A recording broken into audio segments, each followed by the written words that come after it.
कि जब किसी प्रेत को शरीर से हटाया जाता है, कोई चौकी है, कोई प्रेत है, कोई मूठ है, उसको शरीर से हटाया जाता है, तो जो भगत हटाता है, जो साधक, जो तांत्रिक उस चीज़ को हटाता है, उस चीज़ का होता क्या है, उस प्रेत का होता क्या है, वो उसके साथ क्या करता है, ये बड़ा गहरा प्रश्न है। और बहुत सारे लोगों के दिमाग में होता भी होगा कि वो शरीर से तो हट गया, पर क्या वो दोबारा भी आ सकता है, और वो कहाँ गया आखिर। तो आज की वीडियो में बहुत ही सूक्ष्म ज्ञान देने जा रहा हूँ, बताने जा रहा हूँ कि आखिर उस प्रेत का, उस नकारात्मक शक्ति का होता क्या है। प्रेत बाधा अलग अलग प्रकार से व्यक्ति को लग जाती है। कोई चौकी पर छोड़ देता, किसी की चौकी छोड़ देता किसी के ऊपर, या कोई तंत्र कर देता है, चौक चौराहे से लग जाती है। और बहन बेटियों को बाल खोल के रहती हैं, तो पीरियड टाइम में बहुत ज़्यादा प्रेत बाधाएँ लगती हैं और ये परेशान बहुत ज़्यादा करती हैं। और ये शरीर में धीरे धीरे रोग उत्पन्न करते रहते हैं, जैसे कि मैंने पिछली वीडियो में आपको बताया था, खुल के बताया था। आप उस वीडियो को जरूर देखना, सुनना कि प्रेत कैसे बीमारी आपके शरीर के अंदर उत्पन्न करता है। बड़ी सूक्ष्म तरीके से मैंने आपको बताया कि किस प्रकार वो धीरे धीरे आपके शरीर में रमता है, कहाँ बैठता है, क्या क्या बीमारियाँ उत्पन्न करता है और फिर आपको परेशान करता है। पर जब आपको पता चल जाता है कि आपके शरीर में प्रेत है, तो उस प्रेत को हटाया जाता है। बालाजी, मेहंदीपुर बालाजी कहे जाते हैं, वहाँ पर बालाजी महाराज की शक्तियाँ, पवित्र शक्तियाँ काम करती हैं। वो उस नकारात्मक को हटा देती हैं, उतारा किया जाता है। उसका उतार के आपने देखा होगा, चौराहे पे कई लोग रख देते हैं, कई लोग शमशान में उसको रख देते हैं। तो अलग अलग तरीके से उसको शरीर से हटा देते हैं। तो कहने का मतलब ये है कि आपके शरीर से किसी भगत, किसी तांत्रिक ने उस शक्ति को हटा दिया, चाहे वो उतारे के रूप में हटाया, चाहे वो मंत्र के रूप में, मंत्र के तरीके से हटाया, किसी प्रकार से। अब उसको क्या करें, या देवता के तरीके से हटाया, यानी देवता से उसको बांध कर उसको लेके गए। अब वो कहाँ, उसको क्या, उस शक्ति का क्या होगा, उस प्रेत का क्या होगा। देखिए, सबसे पहले होगा क्या कि अगर देवता से हटाया जा रहा है तो वो देवता के नीचे रखा जाता है। जैसे जेल में, जेल क्या होती है, जैसे जेल में किसी कैदी को बंद कर दिया जाता है, उसी प्रकार से कोई देवता उस शक्ति को जो है वो उतार कर और बंद कर देता है, उस शक्ति को उतार कर बंद कर देता है। ये मैं उस प्रेतों की बात कर रहा हूँ जो जैसे मर जाते हैं एक्सीडेंट में, कोई प्रेत मर गया है या कोई ऐसे मर गया है, इसी प्रकार से मर जाते हैं। कोई प्रेत मर जाते हैं ना, कोई एक्सीडेंट से मर गया, कोई फांसी से लग गया, इस प्रकार के जो प्रेत हैं उनको देवता एक जेल में, अपनी जेल में बंद कर देते हैं। और जेल में बंद करने के बाद वो व्यक्ति ठीक रहता है फिर। और कई लोग शमशान में रख देते हैं। शमशान में जो शमशान की देवियाँ माँ मरघट काली होती हैं, शमशान के भैरव होते हैं और शमशान के अगवानी होते हैं, शमशान की जो बड़ी बड़ी शक्तियाँ होती हैं उनके नीचे रख दिया जाता है, उनकी जेल में रख दिया जाता है, एक तरीके से कह सकते हैं आप। यानी कि वो उनसे फिर छूट के नहीं जाते। या कई लोग क्या करते हैं कि जहाँ उसका स्थान होता है वो वहाँ पर उसको रख देते हैं, उतारे के रूप में उसको वहाँ बैठा देते हैं, तो वो वहाँ बैठ जाता है, फिर वो परेशान नहीं करता। कई लोग, कई भगत जो हैं वो चौराहे पर रखे आते हैं, आपने देखा होगा उतारा चौराहे पे मिलता है, सिंदूर, बताशे, नारियल, श्रृंगार वगैरह चौराहे पर पड़ा होता है। तो ये चौराहे वाली जो देवी होती है, माता मंदारण, मसानी माता, उनके नाम का होता है। तो उसे माता मसानी अपने अंडर रखती है, अपनी जेल में रखती है, आप कह सकते हैं एक तरीके से। और कई लोग उसे बोतल में कैद कर देते हैं किसी प्रेत को, और कई लोग पेड़ में बांध देते हैं।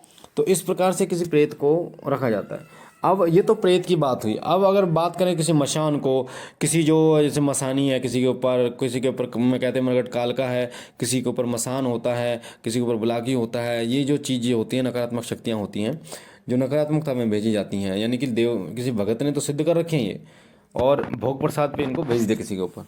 तो अब अगर कोई भगत इनको हटाता है तो इनका क्या होता है। तो देखिए, जो प्रेत होते हैं ना, जो किसी फांसी खा के मरते हैं, एक्सीडेंट वगैरह मरते हैं, उनको जब बांध दिया जाता है तो वो तो बंध जाते हैं, और फिर वो बंध ही जाते हैं, मतलब परमानेंट तरीके, उनके सारे अंश बंध जाते हैं। ये देवता के ऊपर भी निर्भर करता है, क्योंकि एक जो चीज़ है वो कई घरों में है। अब मान लीजिए कोई प्रेत है, उसको एक घर में भी भेजा जा रहा है, दूसरे घर में भेजा जा रहा है, तीसरे घर में भी भेजा जा रहा है। अब एक प्रेत को कई जगह पर कैसे भेजा जा रहा है, उसके अंशों को भेजा जाता है। एक प्रेत में बहुत सारे अंश बना लेते हैं वो अपने, और अंश रूप में भेजते हैं। तो जब आप किसी घर से उस चीज़ को हटाते हैं, उठाते हैं, किसी नकारात्मकता को, और ख़ास तौर पर जो बड़ी चीज़ें होती हैं, शमशान की चीज़ें होती हैं, तो इनके अंश को ही उस घर से बांधा जाता है, सिर्फ उसके, इनके अंश को ही बांधा जाता है, बंद कर दिया जाता है, पर इनको नष्ट नहीं किया जाता। उदाहरण के लिए जैसे बुलाकी है, अब इसको छोड़ दिया जाता है किसी के ऊपर। अब एक घर से तो इसको उतार लिया जाता है, हटा दिया जाता है, पर ऐसा नहीं है कि इसको परमानेंट तरीके से मार दिया, बंद कर दिया, या किसी के ऊपर ये आएगा ही नहीं या किसी और के घर में नहीं रहेगा। इसके एक अंश को हटा दिया जाता है, उस घर से हटा दिया जाता है बस। बाकी जहाँ ये चल रहा है, जो ये भेज रहा है, जो इसको पूज रहा है, वहाँ ये चलता रहता है। तो यही चलता है।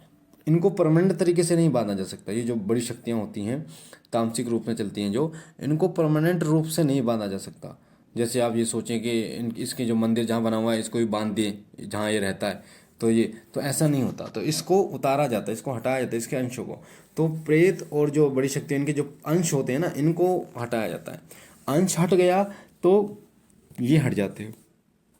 हालांकि ये बात भी सही है कि दोबारा भी आ जाते हैं, पर इसके लिए मैंने आपको कई वीडियो के माध्यम से बता रखा है। आप चाहते हैं कि ये दोबारा आपके शरीर में किसी प्रकार ना आए, तो आपको या तो अपने घर का किलन कराना पड़ेगा किसी अच्छे भगत से, या कोई ऐसा दो धांसू कोई देवता हो, कोई अच्छा देवता हो जो आपकी पहरेदारी पर हो, जो आपकी रक्षा कर रहा हो, उसे आपको लेना पड़ेगा।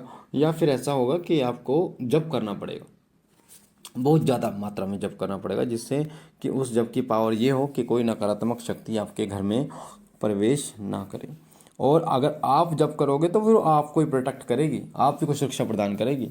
आप ये सोच रहे हैं कि आपके परिवार में जितने लोग हैं वो सब पर कृपा करें, सबके जो है प्रोटेक्शन करें, तो उसके लिए तो फिर या तो एक ताबीज़ जो होते हैं लोग बनाते हैं, गंडे ताबीज़, ये सबके गले में डाल दो, ठीक है, जिसे एंटिक कहते हैं। और या फिर ऐसा होता है कि वो सब जब करें तो वो प्रोटेक्ट रहते हैं, सुरक्षा उनको प्रदान होती है। या वो कोई पाठ करते हैं। और घर का कीलन अगर हो जाता है तो घर के अंदर जब तक वो लोग रहेंगे तब तक कोई नकारात्मक शक्ति उनको कोई परेशान नहीं करेगी, क्योंकि वो प्रोटेक्ट हैं।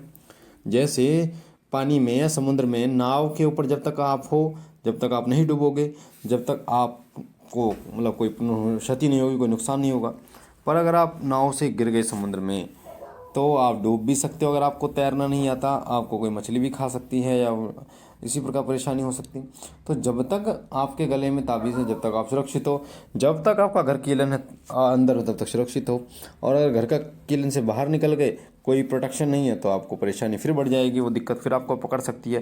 पर जैसे ही आपके शरीर में प्रवेश करेगी, अंदर घर के अंदर जाओगे तो वो बाहर चली जाएगी, क्योंकि अंदर नहीं जा सकती वो।